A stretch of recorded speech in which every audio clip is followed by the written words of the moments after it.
Welcome back. And indeed, welcome to the Monster Den, one of our solo videos that's been promised. So you will be getting these more sporadically, featuring one of the guys, hopefully two of the guys, maybe three of the guys. Might as well just do a full show at that point, but regardless, to give you that little bit more content, drip feeding. So if we see new movies, for example, that we think are interesting, there's a couple that have been called for in the comments, but we're so close to the end of the year that between us, we kind of decided certain films may as well leave it till the end of year wrap up. But regardless, we are here today, as per the title that Pete will no doubt put at the bottom of the screen, to talk about The Curse of Frankenstein, a film which I have nominated for both Hall of Fames that we've had unsuccessfully, may I add. And you will see behind me, there's no weird zoom imagery for a change because I don't want anything to blur and pop in and out of phase as I show you what we've got. Because this is, I guess, an unboxing video, although I've already unboxed and watched quite a bit, but regardless. So, one of my favourite movies of all time, The Curse of Frankenstein. I don't think it's unfair to say people know I'm a bit of a Hammer freak, so let's crack on. So when you order directly from Hammer on their own website, unfortunately they only ship to the UK, but companies like DVD Orbit and the likes do ship British versions to America. That's how a lot of the guys in the Monsters Den do it themselves. But when you order directly from Hammer, you get a lovely bespoke box. So for each film, when it's one of these big deluxe ones, it's in a bespoke box of itself. Unfortunately, it's also the mailer that it's sent in. So you do have to put up with this, or if it gets damaged, if it's left outside your porch or something like that, for example, tear the tape off. There's no way to stop that. But regardless, it is nice. And when you do this, it makes for a rather lovely opening. So, quote from Dr. Frankenstein, or quote from Paul, first of all. You must destroy this thing now. And Paul, don't you see? I've succeeded. Paul, played by the wonderful Robert Urquhart, of course, and Dr. Frankenstein, played by Peter Cushing. Did you know? But let's crack on to the main event. So when you open it, now when you open it, you get a couple of things, or I get a couple of things that unfortunately you won't get. Um, because I was one of the very first people to order it, I get first 10 people. I get a signed photo of Melvin Hayes, who plays the young Victor in this. Was also a sitcom star in a few Carry On films and like kind of legendary figure in the UK. But he's in his 90s now, still going. But yeah, Melvin Hayes. So he plays the young Victor. So again, sorry, we don't get that. You also won't get now the premiere ticket. So a ticket for the premiere, but regardless, it's rather nice. It's done in character.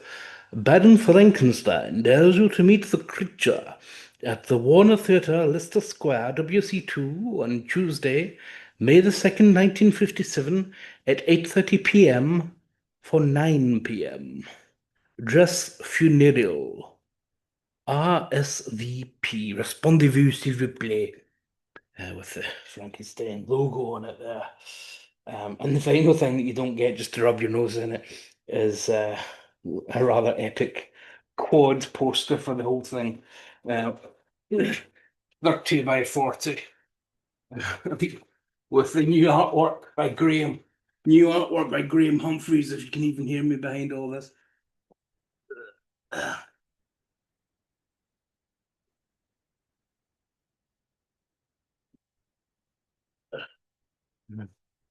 Don't crush it. So, new artwork by Graham Humphreys with a certificate of authenticity, limited to 200. Some of these are on sale on the website. So, again, it's just I happen to be one of the lucky ones that got there early. But this is the main event. So, to anybody who has or has seen, if you follow me on social media, you will have the earlier versions of these.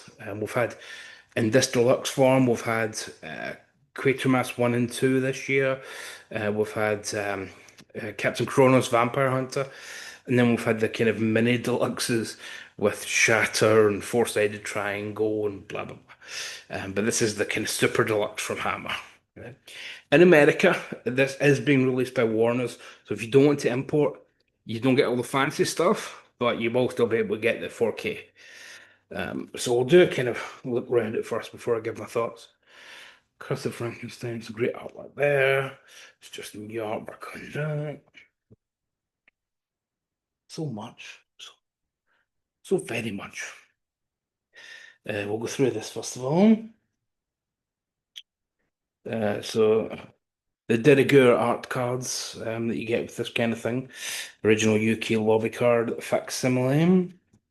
Now, I was lucky enough to see this. It's been screening over the UK in the past week. And last Thursday, I was able to attend the Grosvenor Theatre uh, to to see it, and the new restoration is absolutely breathtaking. Absolutely breathtaking. It's always been a film that looks good, but the color being 1957, the first major horror movie in color, bled a little bit. It's all been fixed. The color's very stable now, but it still pops. It looks absolutely terrific. Um, as I mentioned, the de rigueur postcards that you always get with these things. They also, of course, always get a poster because that makes it super deluxe. So though you don't get that big poster, you do still get this from there and this. Now, where would these be from? So that would be the French one, looking at the rating, and that would be the Spanish one. So Spanish one first, and then the French one. So again, very nice to have these. Couple of books. This one is a graphic novel retelling, um, which is from the House of Hammer magazine from '76, I want to say. When they did the, I love the House of Hammer magazine from the '70s.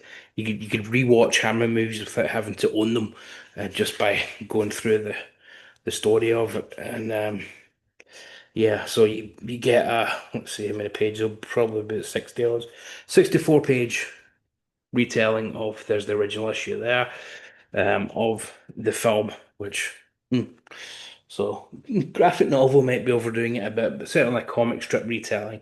And the Books of Frankenstein, Volume 1. Volume 1 pertinent because it's already been revealed by John Gore, who owns Hammer, that they're working on The Revenge of Frankenstein, which, if you go back and rewatch our rather wonderful, if I do say so myself, ranking video on this Hammer Frankenstein's franchise, I don't like that term very much for my beloved Hammer, but franchise, then you'll know that I pretty much consider The Revenge of Frankenstein to be 1B rather than number two in the pantheon of great films from this series. So, The Books of Frankenstein, Volume 1 is an all-encompassing 200 nearly page, I think it's about 172 page book, which contains essays and interviews and archival things and photographs. So, for sadists only, the making of the film. Peter Cushing reflects on it. Christopher Lee's film work prior to The Curse of Frankenstein.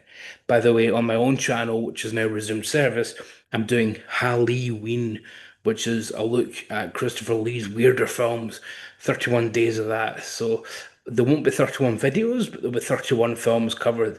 So video two will be up this Saturday as you're watching this. So look out for that. An examination of the Baron and his science.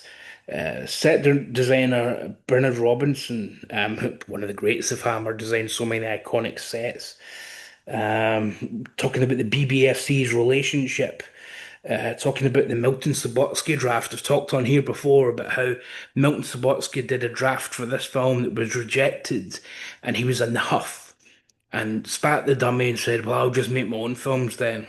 What did he do? He created Amicus along with Max Rosenberg. So, because of his rejection, we don't just get a great film here from Terence Fisher and Jimmy Sangster writing, but we get Amicus.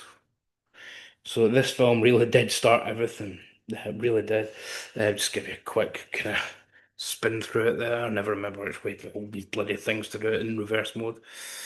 Um, so yeah, lots of great pictures, of course, which for us Hammerhounds, we've seen a lot of before, but regardless. There's some of Christopher Lee's other roles, script text there, it's BBFC certification, what's this stuff? I don't know, no good time to sift through it. And there we go. So yeah, so lots to dig into on that. And then there's actually some disc material included as well.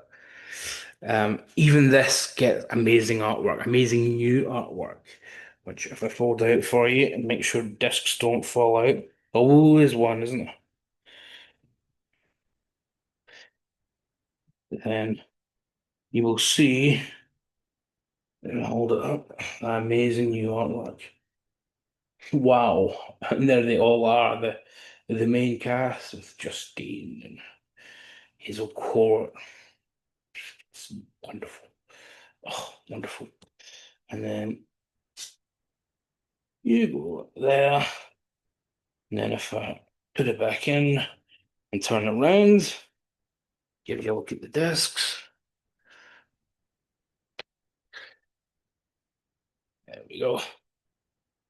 What have we got then? So widescreen 166 UK theatrical version, and then the full screen, and then that's replicated on the Blu-ray as well, which is there. Um, and then we get widescreen UK 166 theatrical version. It's not a massive difference, but regardless, we get the US theatrical cut there. And we get special features there, and then we get the special features here. Now, this disc here is quite important because I mentioned that this is being released in America by Warner Archives, now called Warner Classic. It's not got that last disc on it. So there are a million and one special features on here. An absolute shit ton. What's this? Well, it's the certificate for that. There's a million and one special features on here, and you don't even get something to list them because there's so much bloody stuff. You couldn't include it. But there's commentaries galore, there's documentaries galore. But Disc 6 has the fabled television pilot for Tales of Frankenstein, where Anton Diffrin plays the Baron. I've talked about that with Dan, I believe, before, because it's on the old Blu-ray, but it's never been released in America, according to Dan anyway. Don't quote me on that. Quote him because he won't watch this. Unfortunately, still won't be released in America. It's exclusive to this British 4K edition. That's also got a commentary. It's also got a documentary, and then you get the feature-length Hammer documentary from 1994. What's it called? Something in Blood. Fire and Blood, something like that. And that has narration from Peter Cushing, the last thing he ever did, and Christopher Lee joint narration. There's also a documentary about the making of that documentary with kind of behind the scenes footage of Cushing and Lee interacting and blah, blah, blah, blah. Treasure trove. So that's sixth disc. So don't think this is just a, oh, we're just getting an extra book and a nice poster and some cards and stuff. If you love this film as much as I do, and I don't expect everyone to, but if you recognize its importance in film history, then I think you want this edition to get the complete work, essentially, because it really deserves it. The film itself, again, go back to our ranking video to see what we all think. I'm pretty sure we all had it at number one. Maybe Jamie didn't, I can't remember. That's not anything derogatory, just Jamie always tries to bring a fresh take to these things. And comes up with some very interesting fresh takes to to affairs rather than some of the perceived notions that we might have as fans over so many years, although Jamie's seen this film a million times. Um, this set is just, what more can be said? Definitive set of the year material, even if you take away, all the gubbins that I got for being one of the pre-order people. But I mean, what else do you want to say about it? the last word on the Curse of Frankenstein. And but it's not even the last word because it's still got a bloody leather bound case to slip it. It's not real leather. No cows were damaged in the making of this. Just loads of trees. There you go. So Hammer, a John Gore company. Uh, yeah. So. Curse of Frankenstein, seminal stuff. One of the great films. Again, won't review the film because I've done so on this channel already. Check out the Monsters Den ranking. If Pete remembers, maybe I'll link it in the notes or something. But for now, that's your whack, folks. So please like, share, subscribe. We're on Facebook, YouTube, all the damn time, all that kind of good stuff. Don't forget the webzine, seatranquility.org, where a lot of reviews are posted and things that don't get coverage on the channel for music. So yeah, don't forget that. And yeah, we will be back on the Monsters Den. As you see this, hopefully it'll go up tonight. As you see this, we'll be on the Monsters Den next week to talk the Sinbad trilogy by Ray Harryhausen. So nice easy video for us there. And hopefully there'll be some other content in October. And I'm not sure what it might be, but hopefully. That's me being genuine, not being coy. I'm genuinely not sure if we have anything else. There was talk about Alien Earth, I think, in our last video, but I think I might be a bit of a party pooper with that. But this is so good that I promise you, if you get yourself this in October, it's the only thing you ever need to celebrate this great month of horror. So please, support Hammer's wonderful 4Ks, even if their release strategy is a bit weird when it comes to the smaller titles like Blood Orange and The Man in Black, things like that. You think, does that need a 4K? Does that need to be £35? Hmm. Well, this does need a 4K and it's worth 60 quid, believe me, any day of the week. So thank you very much for your attention. Thank you to Hammer for all the free gifts. And yeah, thank Pete for the showcase. And thank Tom Baker for being Tom Baker. Never did a Hammer, but it was in an Amicus. It was in Vault of Horror. And thanks to Sylvester McCoy too, just for being a great doctor. Folks, thank you very much for your attention. Again, hop on over to my channel and check out some of the Christopher Lee content that's already started. Halloween. And I'll see you back in the Monsters Den next week. For now, bye.